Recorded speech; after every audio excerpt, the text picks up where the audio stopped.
গত সপ্তাহে বাণিজ্য মেলায় গিয়েছিলাম, তারই ভিডিও এটা। Welcome to the Rita's diary. কেমন আছেন সবাই? আশা করি সবাই ভালো আছেন। ভিডিওটা আরও আগেই দিতাম, কিন্তু এত বড় হয়ে গিয়েছিল যে আমি এডিট করতে পারছিলাম না, তাই আজকে যেমন করেই হোক এডিট করে দিয়ে দিলাম। কারণ আমার গ্যালারি একদম ফুল হয়ে আছে, কালকেও প্রোগ্রাম আছে, ভিডিও তো করতে হবে। আমাদের সাথে ভিআইপি গাড়ি থাকায় আমরা একদম ভিআইপি গেট দিয়ে ভিতরে ঢুকে যাই, আমাদের কোনো টিকিটও লাগে না। আমরা এই নিয়ে অনেকক্ষণ হাসাহাসি করলাম। ও, আমি গিয়েছিলাম আমার মেয়ের ফ্রেন্ডের মাদের সাথে।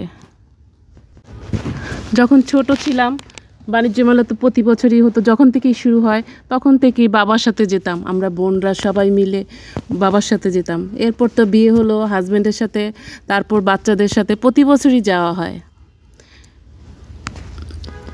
এরপর যখন বাচ্চারা বড় হলো, কোচিং থেকে, স্কুল থেকে গার্জিয়ানদের সাথে যেতাম। এত হাঁটতে হয় দেখে বাচ্চারাও যেতে চাইতো না, পরে হাজব্যান্ডেরও তেমন ইচ্ছা করতো না, তো ফ্রেন্ডদের সাথেই যাওয়া। আগারগাঁওতে যখন ছিল প্রতি বছরই 2বার, কোনো কোনো বছর 4বারও গিয়েছি, কিন্তু পূর্বাচলে চলে যাওয়ার পর কয়েক বছর যাওয়া হয়নি। কিন্তু গত বছর 2বার গিয়েছি, একবার ছেলের ফ্রেন্ডের মাদের সাথে, একবার মেয়ের ফ্রেন্ডের মাদের সাথে। ছেলে ফ্রেন্ডের মাদের সাথে এইবার যাওয়ারও প্ল্যান আছে, এখনও জানি না, সবাই একটু কাজে ব্যস্ত। তো মেলা ঘুরে ঘুরে দেখছিলাম আমরা। ওই পাকিস্তানি দোকানে যেগুলো থাকে ওইগুলোই একটু ভালো লাগে দেখতে, ওইগুলোই দেখি, কেনাকাটা টুকিটাকি যা করার। আগে অনেক কিছু কিনতাম, এখন তেমন একটা বেশি কিছু কিনি না। আমার ঘরে কার্পেট, ডাইনিং টেবিল এই বাণিজ্য মেলা থেকেই কেনা। আগে অনেক কিছু কিনতাম, কিন্তু এখন তেমন একটা কিনি না। কেনার পরে দেখি যে ওগুলো লাগেই না।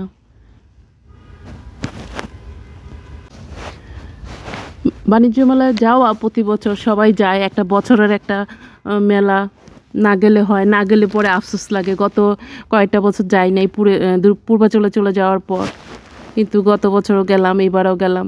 গেলে ভালোই লাগে, সবার সাথে কিছুক্ষণ সময় কাটানো, ঘোরাঘুরি। আর কি পাওয়া যায় তা তো জানি, আমার ধারণা যারা যায় প্রতি বছর তারা সবাই জানে কি পাওয়া যায়। সব বেশিরভাগই দেশি জিনিসেই ভরা, শুধু পাকিস্তানি কিছু জিনিসপত্র। এবার প্ল্যান ছিল আমি একটু নাগরা জুতা কিনবো, কিন্তু এত গর্জিয়াস করা গোল্ডেন সুতা দিয়ে, স্টোন দিয়ে আর কেনা হয়নি। ঘুরে ঘুরে দেখছিলাম আমরা, তারপরে সবাইকে হারিয়ে ফেলি, পরে একজনকে খুঁজে পাই, তাকে নিয়ে কিছুক্ষণ ঘোরাঘুরি, আইসক্রিম খাওয়া, টুকিটাকে হাঁটাহাঁটি করতে করতেই এভাবেই সময় চলে যাচ্ছিল। 2জনকে খুঁজে পাচ্ছিলাম না, 2জনকে খোঁজার জন্য আমরা অনেকক্ষণ ওয়েট করেছি।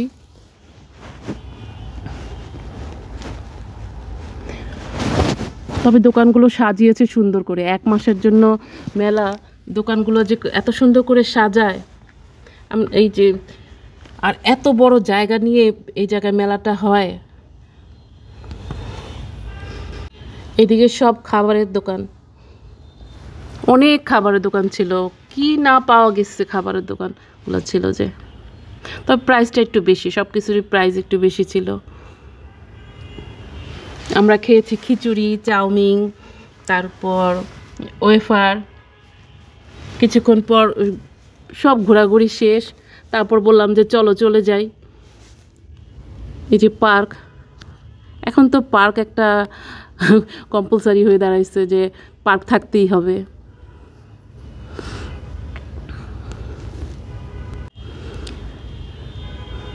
গরম গরম ভেজে দিচ্ছিল। তারপর বের হয়ে যাব, তখন দেখি যে একটাই ইরানি স্টল। গত বছর দেখেছি এই একটাই ইরানি স্টল ছিল, কারণ আগারগাঁওতে চলে যাওয়ায় বেশি একটা তাদের বেচাকেনা ভালো হয় না, কারণ অনেকেই যায় না, এত দূরে হওয়ায়, অনেক দূর, নিজস্ব গাড়ি না থাকলে যাওয়াটা অনেক টাফ হয়ে যায়। তারপর আমরা চা খুঁজে খুঁজে চা খাবো, কফি কেউই পছন্দ করি না, এই গ্রুপের সবাই চা পছন্দ করে। খুঁজে খুঁজে অনেক দূর হেঁটে গিয়ে তারপর আমরা চা খাই। বের হয়ে আসবো, আমরা আর কিছুই কিনবো না। তারপর দেখি যে কিয়ামের দোকান, এটাতে না ঢুকলে কি হয়, কিয়াম প্রতি বছরই কিয়ামে ঢোকা হয়।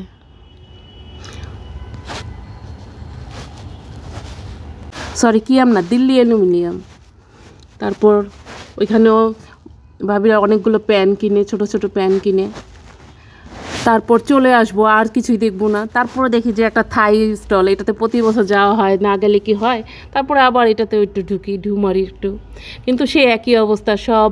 এই সামনে কিছু ছিল থাই শপের মতো সব, তারপর এই গাউসিয়া নিউ মার্কেটের সব।